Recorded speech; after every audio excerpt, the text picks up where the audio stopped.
Professor doctor Yunus তিনি বোধহয় জাতির উদ্দেশ্যে ভাষণে এপ্রিল মাসের ঘোষণা করেছেন। সামনে থেকে সরে যান।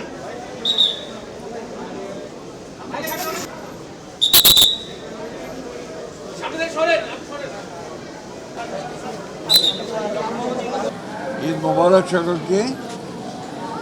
আমার অসুস্থতার সময় আপনারা দোয়া করেছেন, সেজন্য আপনাদেরকে অনেক ধন্যবাদ।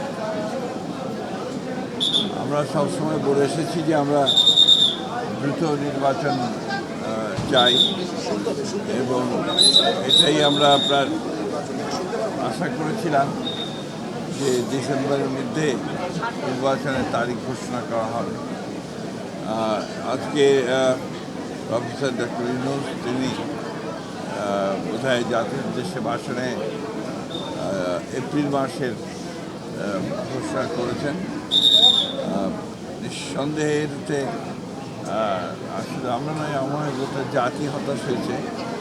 এ বিষয়ে অফিসিয়াল যে আপনার মন্তব্য, সেটা আমাদের পার্টির সিদ্ধান্তের পরে আপনাদেরকে জানানো হবে।